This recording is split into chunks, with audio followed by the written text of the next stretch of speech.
J'ai donc choisi la vidéo pour m'exprimer après le salon du livre de Montcuq en Quercy Blanc, m'adresser à l'ensemble des élus du département et aux autres naturellement s'ils pensent ma réflexion applicable au-delà de nos ruisseaux.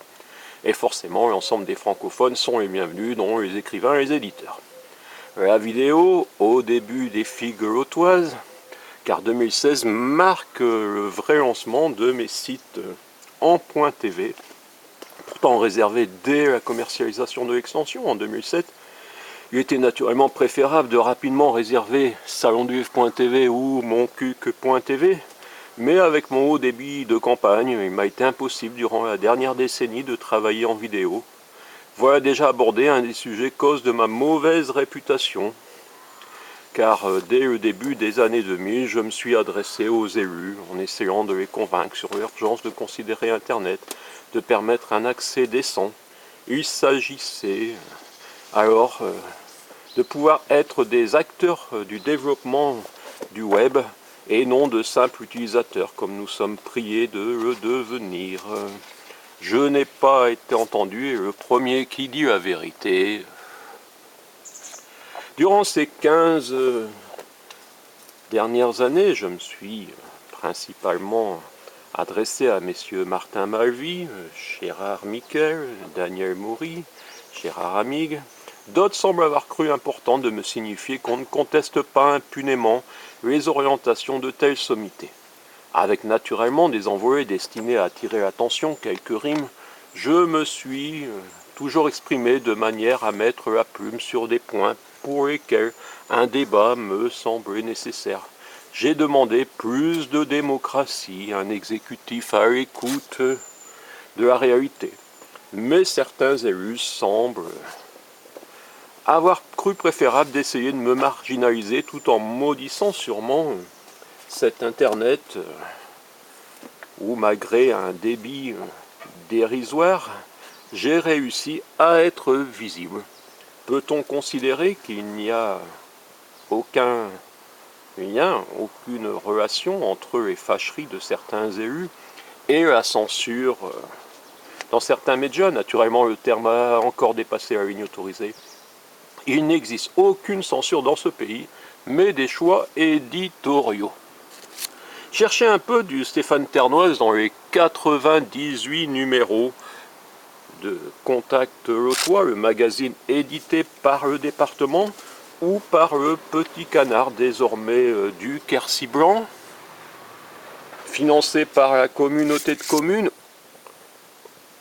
ou dans leur Dépêche du Midi, le seul quotidien lotois dont tout le monde sait qu'il n'existe aucune relation, même d'influence, entre la rédaction indépendante et des notables soucieux de la liberté d'expression. En 2016, après 25 années d'édition, j'ai donc enfin réussi à créer un salon du livre dans ce département. Le miracle de Montcuq, avec le maire, l'écrivain et la préfète, titré Monsieur Jean-Claude Bonnemer, 4 jours après ce premier salon du livre de Montcuq en Quercy Blanc. Celui qui n'avait pas son pareil, pour éreinter la classe politique locale et les services de l'État avec des propos parfois au vitriol, Stéphane Ternoise, à lui seul, son nom faisait de lui un banni de la société.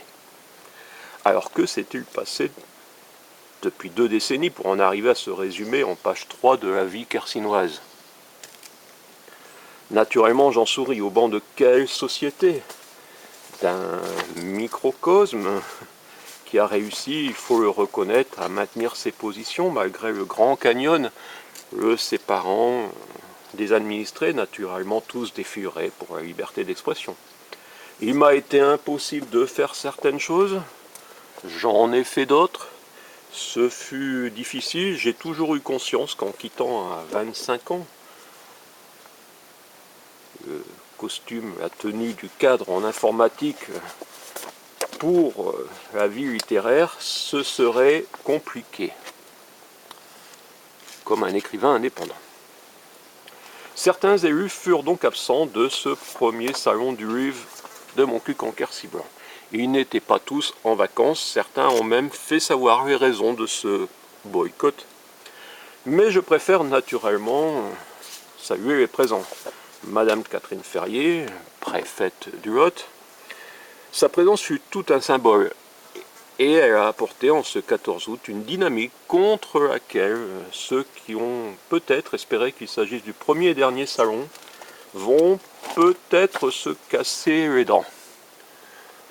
Avec monsieur le maire de Montcuq-en-Quercy-Blanc, même si ça dérange certains de ses amis, comme certains de mes amis, nos relations sont cordiales et nous nous sommes fait confiance sur ce projet de Salon du Livre, sans nous cacher certaines difficultés.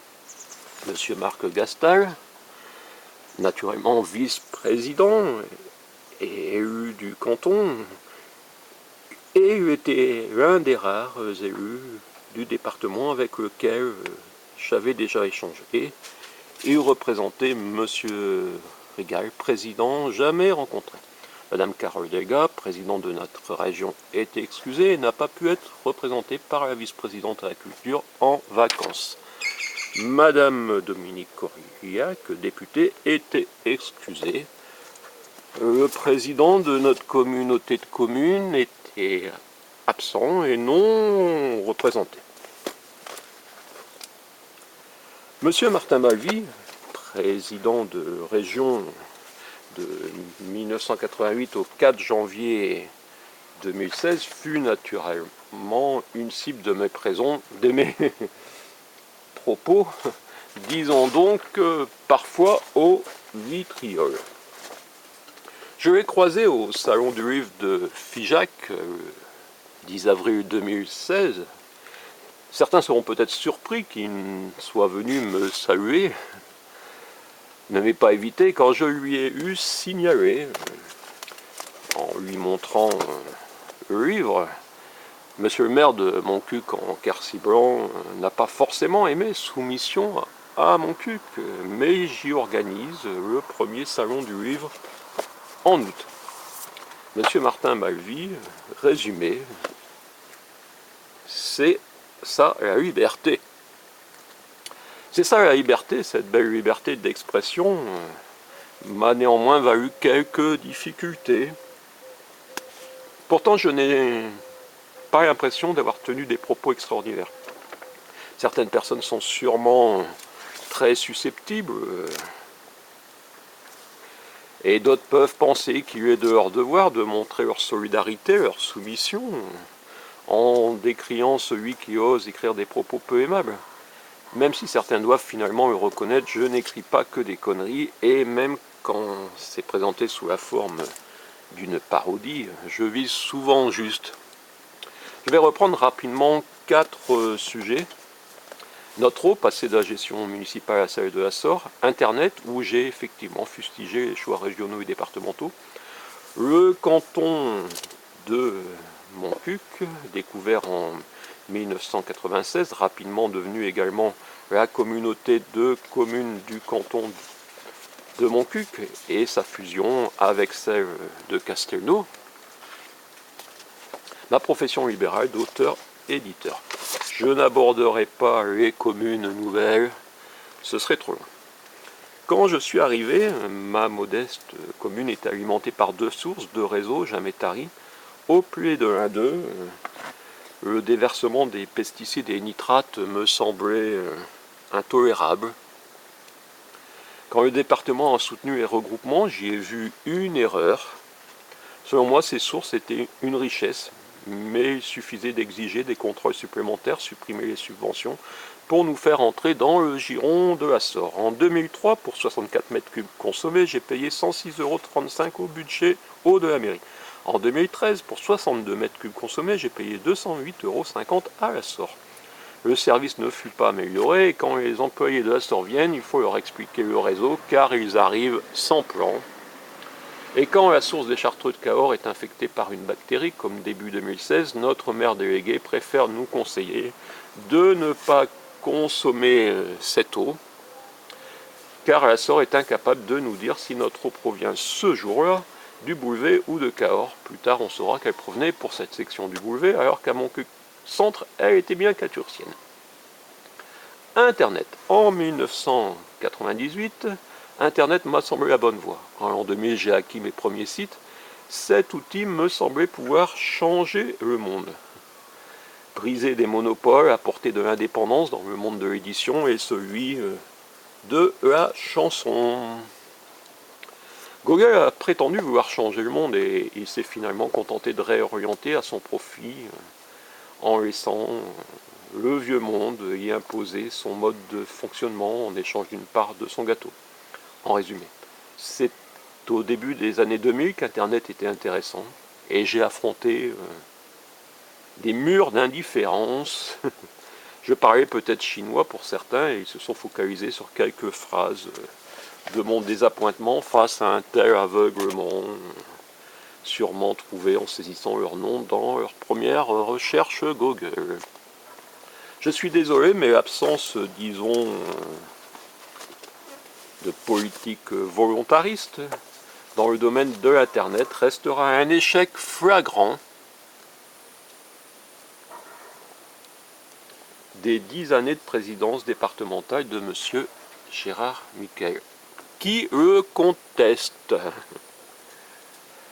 En 2007-2008, je me suis opposé à la solution Alsatis prétendue de haut débit. J'avais interpellé publiquement M. Daniel Maury un soir où il s'exprimait en campagne d'élection départementale. Il avait reconnu ne pas être un spécialiste du sujet, mais l'un de ses bras droits, un maire du canton, s'était chargé de m'étriller, sans argument mais avec l'approbation de la salle. Le temps m'a donné raison, la solution proposée par cette société toulousaine n'était pas adaptée à notre époque. Fin 2015, j'ai enfin obtenu la DSL. Que de temps perdu et d'argent public, car cette mauvaise solution fut amplement soutenue par la collectivité. On en revient à cette vidéo. Le Quercy blanc. Monsieur Daniel Maury était donc conseiller général en 1994. Il avait succédé à Monsieur Maurice Faure, indéboulonnable de 1963 à 1994, ministre, député, sénateur, député européen, président du Conseil général de 71 à 94, maire de Cahors de 65 à 95. Daniel Maury fut maire de Montcuq de 1990 à 2008. Je m'étais rendu dans son bureau pour y présenter mon envie de créer un salon du livre concret après le lancement du salon du livre du net et de son prix littéraire. Je n'avais pas intéressé. De bonnes âmes m'ont expliqué, tu sais, il faut au moins 3 générations pour vraiment être accepté ici. Soit d'abord porteur d'eau. Donc j'ai remis l'idée dans ma guitare et le fonctionnement de ce canton, également communauté de communes, m'a amené à créer un aphorisme. La petite Mauritanie. Si vous aviez eu l'idée, auriez-vous résisté à la tentation de la publier? Encore aujourd'hui, certains m'en causent de cet aphorisme. Je n'ai rien à ajouter, je m'exprime quand les personnes sont au pouvoir. J'étais alors persuadé qu'ils finiraient par créer un salon du livre, mais ne furent créés qu'une bibliothèque et un prix littéraire. Peut-être qu'un salon du livre sembla trop compliqué. Montcuq fut donc la commune aux 2 prix littéraires qui naturellement se sont toujours ignorés. Quant à la bibliothèque, aucun de mes livres n'y figure. La bibliothécaire aurait été bien inspiré de venir faire son marché lors du premier salon du livre. Il me semble qu'aucun écrivain ne m'ait signalé l'avoir vu. Puis les communautés de communes de Montcuq et Castelnau se sont réunies pour former celle du Quercy blanc. Quand 2 communautés fusionnent naturellement, il s'agit d'apporter un meilleur service à moindre coût aux populations. Parmi les premières informations glanées, les indemnités annuelles cumulées des élus de l'ancienne communauté de communes atteignaient 42 000 €. Pour la nouvelle entité, 52 900 €, soit plus 30%. En première mesure censée marquer les esprits, le président François Hollande 2012 avait décrété une baisse de salaire des ministres de 30%. C'était presque drôle. Savez-vous piquer des sous à la mode, à la mode? Oui, j'ai bafouillé une parodie sûrement peu appréciée, mais je ne l'ai pas inventé, ce plus 30%. Certains élus de la communauté de communes semblent ne pas être venus à ce salon du livre. Ils n'ont pas encore digéré cette chanson. Où est mon aphorisme? Demandez-leur s'ils vous causent du vilain ternoise. Quatrième et dernier point, ma profession libérale. Elle n'est pas la plus connue, auteur-éditeur. Pour le Centre régional des lettres, je n'ai jamais existé. J'ai naturellement écrit à M. Martin Malvy. Une fois, il m'a fait répondre par le directeur général des services. J'avais naturellement publié cette réponse, mis en exergue ces aberrations. Il n'y eut pas de réaction à ma suite. De la même manière, j'ai plusieurs fois écrit à M. Gérard Amig, alors vice-président chargé de la culture au département, mais également des usages informatiques. Il cumulait des domaines où une certaine compétence m'est reconnue. À part ça, surtout avec le livre Les villages doivent disparaître, j'ai croisé de nombreux maires attentifs à mes propos. Ma mauvaise réputation, c'est mon côté Brassens. C'est quand même plus intéressant qu'être un des cornichons de Nino Ferrer. Cette mauvaise réputation est bien circonscrite à quelques grands élus et leurs inféodés. Désolé, mais leur manque de classe est évident. S'ils étaient de belles âmes, engagés dans la chose publique pour servir, humanistes, tolérants et tout, comme ils ne doivent pas manquer de l'insinuer sur du papier glacé payé par argent public, ils auraient mis un point d'honneur à ne surtout pas pouvoir donner l'impression de censurer ou faire censurer un écrivain aux critiques fondées et argumentées. J'ai ainsi servi d'exemple, voyez ce qui arrive si vous vous exprimez sans flatter vos élus. Tout cela dépasse donc mon propre cas. De nombreuses strates de la société lautoise semblent avoir été contaminées par ces hommes et quelques femmes, également au pouvoir de l'attribution de nombreuses subventions. Des bibliothèques, des associations bénéficiaires de subventions régionales et départementales semblent avoir intériorisé la situation, acquérir mes livres, me jouer, qui plus est m'inviter, pourrait être mal vu. Pas besoin de ministère de la censure, il suffit de montrer par quelques signes. Il suffira d'un signe. C'est tout simplement l'histoire de ces 20 dernières années de ce département. Pourtant, malgré tout, et cela a sûrement déconcerté certains, j'ai continué, surtout à publier des livres, écrire des romans, des pièces de théâtre, des textes pour la chanson. Depuis 2 décennies, j'ai souvent repris 2 citations. Marcel Aimé répliquant « La seule raison que nous ayons d'écrire, c'est pour dire des choses.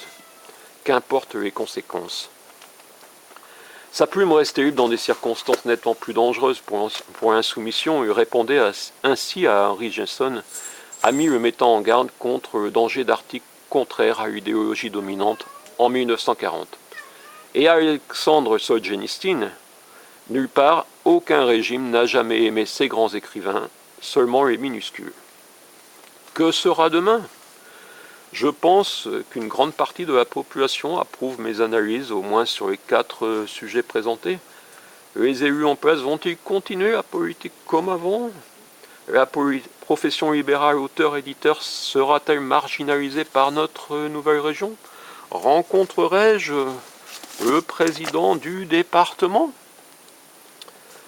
Qu'en sera-t-il de l'après-miracle de Montcuq ? Quelles seront les réactions à ce texte ? Nous le saurons au prochain épisode. C'est ça, la liberté d'expression.